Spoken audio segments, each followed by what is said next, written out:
तो जी हाँ friends, welcome करते हैं आप सभी का आपके अपने YouTube चैनल सार एकेडमी पर। आज 500 MCQ जो सीरीज चल रहा है उस सीरीज का 500 MCQ सीरीज का आज है 28 सीरीज, यानी कि 28 वीडियो है आज।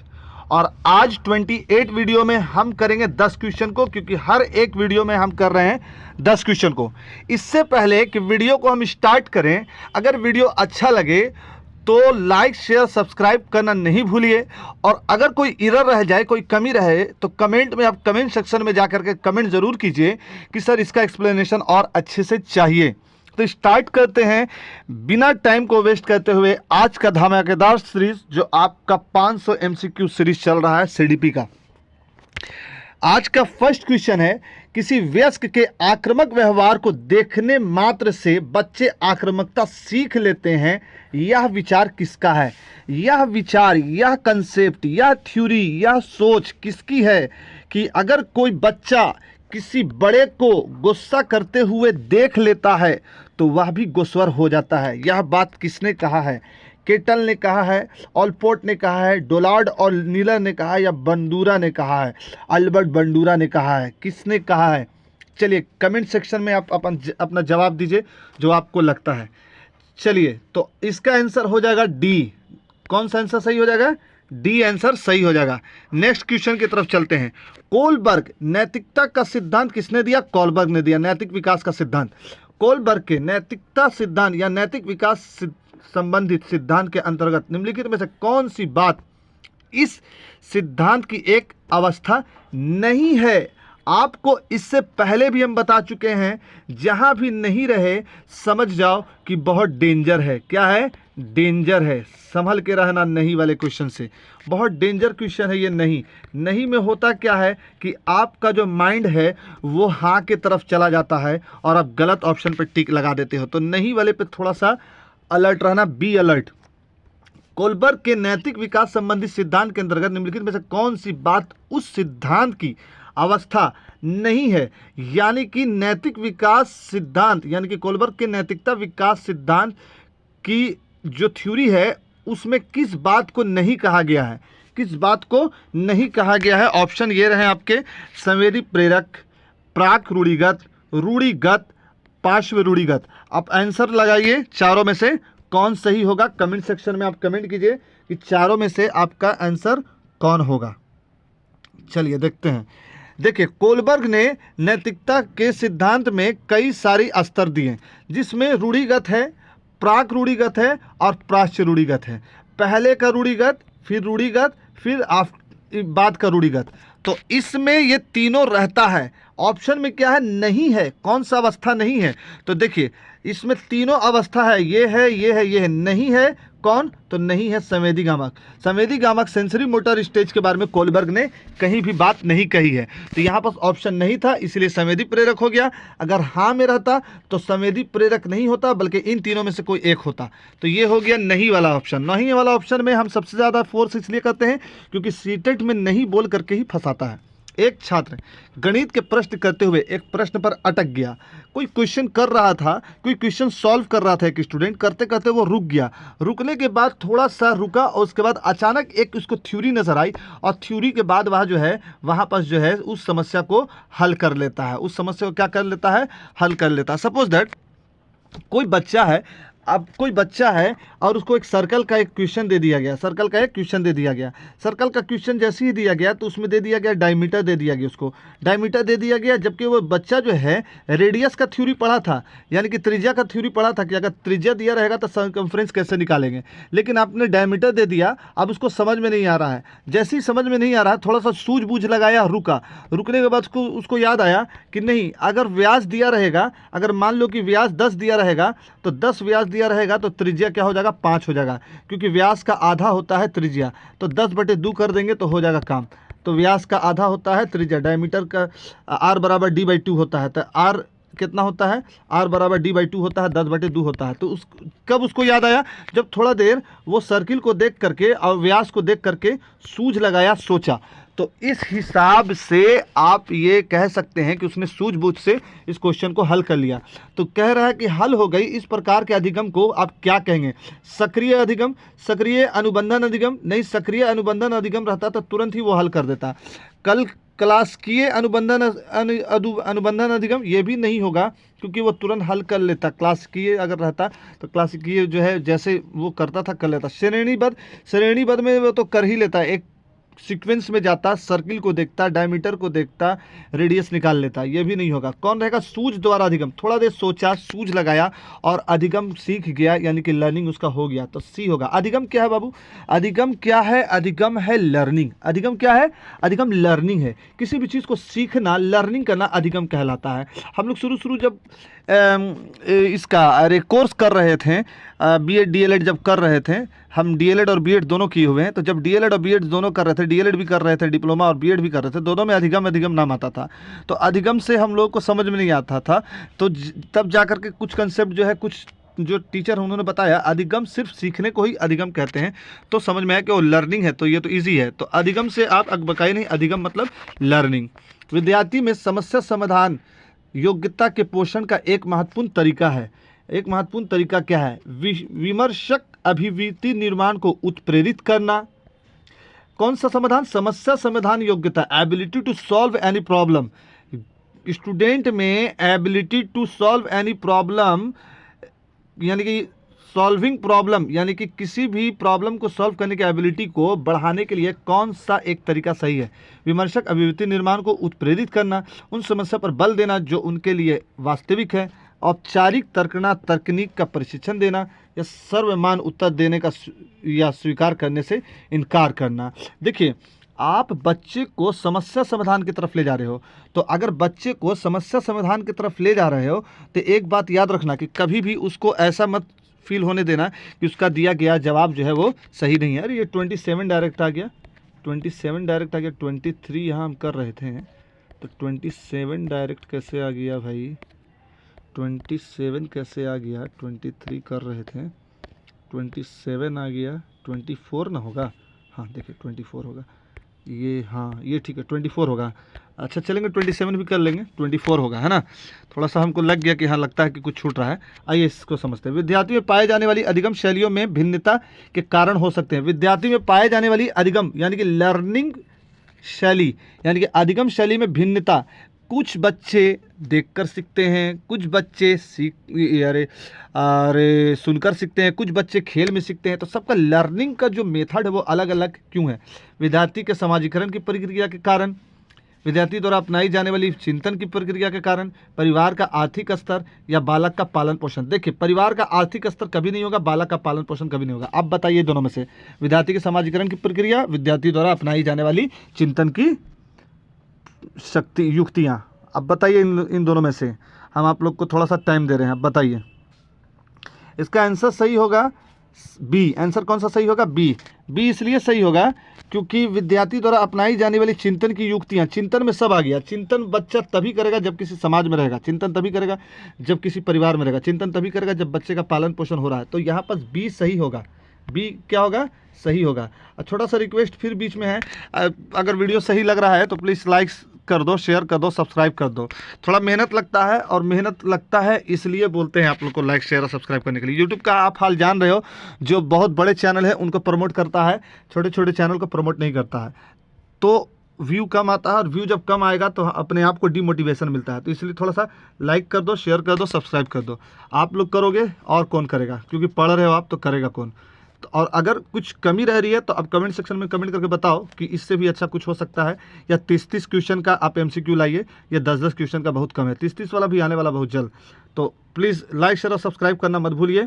इससे अच्छा कंटेंट बना हुआ है, हैंड रिटन नोट्स भी बना हुआ है। हैंड रिटन नोट्स के लिए आप कमेंट सेक्शन में कमेंट कीजिए, निम्नलिखित में से कौन सी मानसिक स्वास्थ्य की योग्यता नहीं है? मानसिक स्वास्थ्य की योग्यता, बच्चा मेंटली हेल्दी है, यह एबिलिटी, कौन सा ऐसा एबिलिटी है जिसके वजह से वह मेंटली हेल्दी नहीं लगेगा? कौन सी योग्यता मानसिक स्वास्थ्य की नहीं है? मानसिक स्वास्थ्य की योग्यता नहीं है। अब देखो नहीं में हम बार बार ई देते हैं, फोर्स करते हैं। तो चलिए नहीं वाला देखते हैं क्या। संतुलित, एकीकृत तथा समन्वित विकास, वास्तविकता की स्वीकृति, शेखी बघारना, नियमित दिनचर्या। देखिए बच्चा अगर मेंटली हेल्थ है तो वो नियमित दिनचर्या में ही रहेगा, यानी कि रोज़ टाइम से उठेगा, नहाएगा, नाश्ता करेगा, सर झाड़ेगा, स्कूल जाएगा, टाइम से खेलेगा, सब चीज़ करेगा। तो ये तो होगा नहीं, यहाँ पर नहीं पूछ रहा, निगेटिव है। संतुलित, एकीकृत, समन्वित विकास। हाँ, बच्चे का एकीकृत विकास भी होगा, संतुलित विकास भी होगा, मेंटल डेवलपमेंट, फिजिकल डेवलपमेंट सब हो जाएगा। तो यहाँ तो मानसिक स्वास्थ्य की योग्यता है, तो यहाँ पर ए भी गलत हो गया है, क्योंकि है नहीं पूछा है, नहीं पूछा है, तो नहीं का भाई नहीं होना चाहिए। वास्तविकता की स्वीकृति, बच्चा अपने वास्तविकता की स्वीकृति करेगा, वो स्वीकृत करेगा, वो अपने आप में एक्सेप्ट करेगा कि क्या वास्तविकता है, वो किस सोशल कल्चरल ये सोसाइटी में रहता है, उसके पापा क्या करते हैं, इस बात को स्वीकृत करेगा। वो उसका स्कूल महंगा नहीं है, इस बात को स्वीकृत करेगा। वो इस बात को स्वीकृत करेगा कि सरकारी स्कूल में अच्छी पढ़ाई होती है, प्राइवेट स्कूल से बेटर पढ़ाई होती है, अगर इकोनॉमिकल कमज़ोर है तो ये इसको स्वीकृत करेगा। अब देखो इस बात पर भी बहुत सारे लोग कमेंट करेंगे कि सरकारी स्कूल में अच्छी पढ़ाई नहीं होती है। ऐसा कुछ नहीं है, आप जा कर के विजिट कीजिए गवर्नमेंट स्कूल में, और एक दिन नहीं कम से कम 3 से 4 दिन 5 दिन विजिट कीजिए, तब जा कर के एवरेज निकालिए, पता चलेगा कि सरकारी स्कूल में पढ़ाई होती है। और एक स्कूल नहीं कम से कम 10 स्कूल विजिट कीजिए, 10 में से आपको 8 सही निकलेगा, 2 तो प्राइवेट स्कूल भी आपको इधर उधर होते हैं। तो ये भी वो स्वीकृत करेगा कि हाँ सरकारी स्कूल में पढ़ाई होती है। तो कौन सा नहीं है मानसिक स्वास्थ्य की योग्यता, तो यहाँ पर सी नहीं है मानसिक स्वास्थ्य की योग्यता। नहीं कौन है, सी, शेखी भगाना। अगर बच्चा कोई शेखी भगा रहा है तो वो मेंटली हेल्दी नहीं है, ये पता चल रहा है कि वो मेंटली हेल्दी नहीं है। उच्च स्तरीय ज्ञानात्मक कौशलों का विकास करने में निम्नलिखित में से कौन सा सर्वाधिक उपयुक्त है। उच्च स्तरीय ज्ञानात्मक कौशल, मेंटली बहुत ज़्यादा ज्ञानात्मक स्किल्स बच्चे के अंदर है, ये इसमें से कौन सा सर्वाधिक उपयुक्त है। उच्च स्तरीय ज्ञानात्मक कौशलों का विकास, यानी कि हाई लेवल नॉलेज स्किल्स का जो डेवलपमेंट है वो इनमें से किस में ज़्यादा सर्वाधिक उपयुक्त है। व्याख्या विदर्शन, भूमिका अभिनय, चर्चा सत्र, व्याख्या विदर्शन, भूमिका अभिनय, चर्चा सत्र या खोज अधिगम। चलिए आंसर दीजिए, 26 का आंसर दीजिए, 26 का आंसर लगाइए, कौन सा होगा, कौन सा होगा। चलिए सबसे ज़्यादा ज्ञानात्मक कौशल अगर बढ़ेगा तो चर्चा करके बढ़ेगा, तो यहाँ पर चर्चा सही हो जाएगा। व्याख्या आप कीजिएगा, बच्चे बोरिंग हो जाएंगे, खास के प्राइमरी लेवल में व्याख्या बिल्कुल मना है। भूमिका अभिनव अगर आप कर रहे हैं तो वो भी ठीक नहीं है। और उसके बाद खोज अधिगम से भी आप सिखा सकते हैं, लेकिन जैसे ही बच्चा चर्चा करेगा तो खोज भी उसी में शामिल हो जाएगा, भूमिका भी चर्चा में ही शामिल हो जाएगा। तो ये दोनों तो चर्चा में ही शामिल हो गया, इसीलिए चर्चा ज़्यादा स्ट्रांग हुआ, तो चर्चा यहाँ पर सही हो गया, चर्चा सत्र। 26 का सी सही आंसर है। चलिए 27, विद्यार्थी में समस्या समाधान योग्यता के पोषण का एक महत्वपूर्ण तरीका है विमर्शक अभिवृत्ति निर्माण को उत्प्रेरित करना, समस्या समाधान कौशल को डेवलप करना है, बच्चा में प्रॉब्लम सॉल्विंग स्किल्स को डेवलप करना है। क्या होगा इसमें, विमर्शक अभिवृत्ति निर्माण को उत्प्रेरित करना, उन समस्याओं पर बल देना जो उनके लिए वास्तविक है, औपचारिक तर्कना तकनीक का प्रशिक्षण देना, सर्वमान उत्तर देना या स्वीकार करने से इनकार करना। बताइए आपको क्या होगा। 27 का आंसर दीजिए। आप लोग आंसर नहीं देते हैं, सिर्फ क्वेश्चन देख करके, वीडियो देख करके और आगे बढ़ जाते हैं, ये अच्छी आदत नहीं है। थोड़ा सा ध्यान दीजिए कि आपको आंसर भी देना है। देखिए, उन समस्याओं पर बल देना जो उनके लिए वास्तविक है, समस्या समाधान योग्यता के पोषण का एक महत्वपूर्ण तरीका है, ये नहीं होगा, तो बी नहीं होगा। सी, औपचारिक तर्कना तकनीक का प्रशिक्षण देना, अनौपचारिक और औपचारिक दोनों आप दे सकते हैं, तो इसमें सी भी नहीं होगा। डी, सर्वमान उत्तर देना या स्वीकार करना, ऐसा आप आंसर दीजिएगा जो सब लोग एक्सेप्ट कर ले। आपको आंसर देना है, सबके मन में बैठना नहीं है। बच्चे कुछ आंसर से ऐसा ज़रूरी नहीं है कि सर्वमान आंसर देना है, तो ज़्यादा बड़ा आंसर भी नहीं देना है। डी भी गलत हो गया। विमर्शक अभिवृत्ति निर्माण को उत्प्रेरित करना, ऐसा उसके अंदर मोटिवेशन डालना है जिससे वो खुद ही प्रॉब्लम सॉल्व कर ले, ऐसा मोटिवेशन डालना है, तो ए सही होगा। कौन सा सही होगा, ए। ये एक ए जो है विमर्शक अभिवृत्ति निर्माण को उत्प्रेरित करना, इसके वजह से ये तीनों चीज़ उसी में इंक्लूड हो गया। बच्चा जब खुद मोटिवेट हो जाएगा कि हमको प्रॉब्लम सॉल्व कर लेना है तो सीधी सी बात है कि वो प्रॉब्लम सॉल्व कर लेगा। तो ए सही हो गया। पाठ्यक्रम से भाव है विद्यार्थी द्वारा स्कूल में प्राप्त किए गए सभी अनुभव, विषय जिन्हें अध्यापक वर्ग द्वारा पढ़ाता है, कोर्स के लिए निर्धारित पाठ्यक्रम, कक्षा अनुभव, खेल और क्रीड़ाएँ या क्रियाएँ। चलिए 28 को आंसर दीजिए भाई। 28 का आंसर क्या होगा? 28 का आंसर क्या होगा? पाठ्यक्रम मतलब होता है पाठ्यक्रम। पाठ्यक्रम बताइए क्या होगा? ये नहीं होगा। विद्यार्थी द्वारा स्कूल में प्राप्त किए गए सारे अनुभव पाठ्यक्रम के अंदर नहीं आता है, बल्कि वो सीखने के अंदर आता है। ये गलत हो गया। विषय जिन्हें अध्यापक वर्ग द्वारा पढ़ाया जाता है, आज पढ़ाया गया पौधा या फिर फोटोसिंथेसिस, तो वह पाठ्यक्रम थोड़ी हो गया, सिलेबस थोड़ी हो गया। सिलेबस मतलब कि साल भर के लिए जो दिया जाता है, निर्धारित किया जाता है कोर्स। कक्षा अनुभव जी बिल्कुल नहीं। कक्षा अनुभव तो आपका एक्सपीरियंस हो गया उसका, वो उससे सीखेगा। कोर्स के लिए निर्धारित पाठ्यक्रम, ये सही है। सी सही होगा इसमें, जो साल भर के लिए आपको दिया गया निर्धारित पाठ्यक्रम वही होगा। तो सी इज राइट आंसर। नेक्स्ट देखते हैं। NVH संबंध है।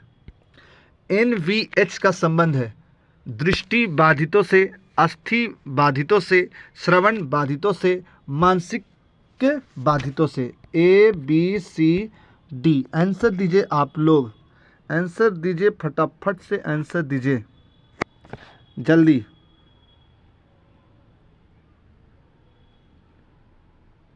आंसर दीजिए जल्दी दीजिए। देखिए NVH का फुल फॉर्म जान लीजिए। NVH का फुल फॉर्म होता है national institute of visually handicapped. लिख नहीं सकते इतना बड़ा। N से नेशनल, V से विजुअली, H से handicap. National institute of visually handicapped किससे संबंधित है? तो इसका फुल फॉर्म से ही पता चल रहा है कि विजुअली हैंडीकैप बोला जा रहा है, तो ये किससे संबंधित होगा? अब तो आप लोग लगा लिए होंगे अंदाज़ा। बताइए किससे संबंधित है? दृष्टि बाधितों से संबंधित है। दृष्टि बाधितों से, क्योंकि N से नेशनल, V से विजुअली, H से हैंडीकैप।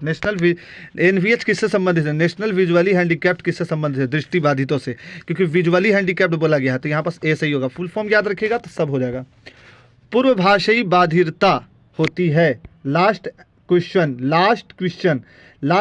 और लास्ट क्वेश्चन में छोटा सा रिक्वेस्ट फिर से, प्लीज़ लाइक शेयर और सब्सक्राइब करो। नहीं यूट्यूब वाला हमको बढ़ाता है, नहीं यूट्यूब वाला प्रमोट करता है। अब कारण क्या है हम नहीं जान सकते हैं, लेकिन जैसे ही आप लोग लाइक मारना चालू करोगे यूट्यूब प्रमोशन देना स्टार्ट कर देगा, शेयर करना स्टार्ट कर देगा, रिकमेंडेशन करना स्टार्ट कर देगा। और हमारे पास इतना टाइम नहीं है कि हम एडिट कर सकें, तो प्लीज़ आप लोग ही सपोर्ट करो। कंटेंट ऐसा देंगे कि आपको एग्जाम में आएगा ही आएगा। पूर्व भाषाई बाधिरता होती है भाषा अर्जन से पूर्व, भाषा अर्जन के उपरांत, जन्म से, इनमें से कोई नहीं। बताइए 30 का आंसर बताइए। पूर्व भाषाई बाधिरता, देखिए पूर्व भाषाई बाधिरता जो होती है वह जन्म से होती है, यानी कि जो जन्म से ही बच्चे नहीं बोल पाते हैं उनके लिए होती है। तो सी आंसर सही हो गया, 30 का सी। चलिए वीडियो अब यहाँ पास आज का क्लास ख़त्म, आज का वीडियो ख़त्म। 28 क्लास हुआ, 28 वीडियो हुआ, और फिर मिलेंगे अगले किसी, ये 28 वीडियो कंप्लीट हुआ, फिर मिलेंगे अगले किसी MCQ सीरीज़ में या इन्फॉर्मेटिव वीडियो में। आप लोग से छोटा सा रिक्वेस्ट है कि आप वीडियो को शेयर कर दो उन लोगों के साथ जो CDP का प्रैक्टिस जो है नहीं कर रहे हैं और सीटेट से फियर करते हैं, डरते हैं। और उन लोगों के साथ शेयर कर दो जो सीटेट जुलाई पास करके BPSC TRE 4 में आना चाहते हैं, या KVS का भी अभी बहाली आ रहा है उसमें भी आना चाहते हैं। गवर्नमेंट जॉब चाहिए तो सीटेट पास करना होगा, इसलिए उन लोगों के साथ भी शेयर कर दो। और प्लीज़ लाइक करो, शेयर करो, सब्सक्राइब कर दो। लास्ट बार फिर से रिक्वेस्ट कर रहे हैं, पैसा तो लगता नहीं है, पैसा थोड़ी लगता है, तो इसलिए कर दो भाई, कर दो प्लीज़। फिर मिलेंगे अगले किसी और वीडियो में। Thanks for watching, visit again.